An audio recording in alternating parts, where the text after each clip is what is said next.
ज्ञान the treasure में आपका स्वागत है। और हम आपको बताएंगे कि आईपीओ में निवेश करने से पहले आपको 6 बातें जाननी चाहिए। इससे आपको कभी भी आर्थिक नुकसान नहीं होगा।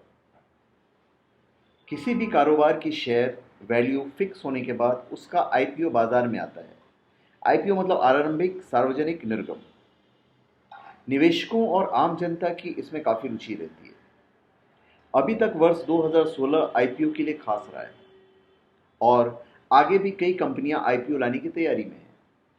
बाजार के विशेषज्ञों के मुताबिक अभी 2016 में उम्मीद की जा रही है कि करीब 50,000 करोड़ रुपए आईपीओ के जरिए जुटाए जाएंगे। मेट्रोमनी.com का 1500 करोड़, इंटरनेशनल ट्रैक्टर्स का 1200 करोड़, नीलिंड टेक का 613 करोड़, वीएलसीसी का 400 करोड़ और बालाजी वेपर्स आईपीओ के जरिए 300 करोड़ रुपए जुटाने की योजना बना रही है। अभी आईपीओ में निवेश से पहले आपको कुछ बिंदुओं पर गौर करना पड़ेगा। सबसे पहले कंपनी का प्रदर्शन।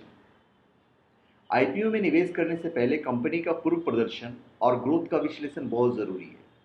वो आप जरूर करें। यदि इंडस्ट्री में कंपनी बेहतर प्रदर्शन कर रही है तो इसमें निवेश करना फायदेमंद हो सकता है। स्टॉक मार्केट में निवेश करते समय सभी परिस्थितियों के बारे में पता करना जरूरी होता है। आपको हर स्थिति पर नजर बनाए रखनी होगी और उसी के अनुरूप अपनी पोर्टफोलियो में बदलाव करना होगा। फिर आपको यह फिक्स करना पड़ेगा कि आईपीओ का उद्देश्य क्या है। आईपीओ का उद्देश्य जानना बेहद जरूरी कदम है। ऐसा करने से निवेशक को इस बात का पता चलता है कि कंपनी आईपीओ के जरिए क्यों पैसा जुटा रही है और इसका वो कैसे उपयोग करेगी। इससे यह भी पता चलता है कि कंपनी का विकास कैसे होगा। फिर कंपनी के आईपीओ प्रोस्पेक्टस को पढ़ना जरूरी है।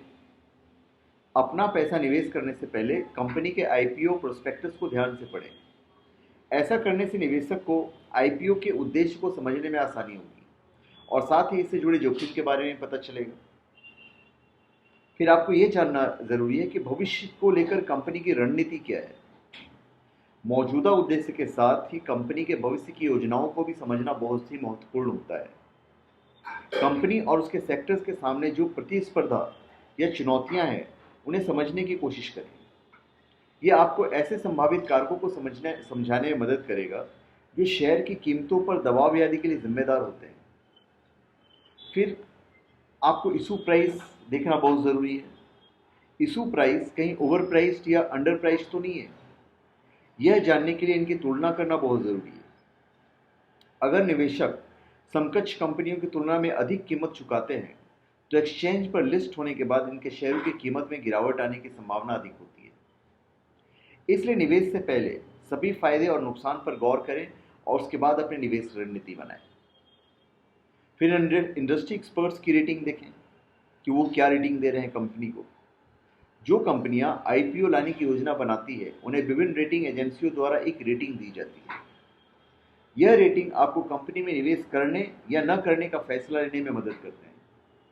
उदाहरण के लिए 3+ रेटिंग वाले आईपीओ को अच्छे फंडामेंटल वाले श्रेणी में रखा जाता है, इसलिए आप इसमें निवेश कर सकते हैं।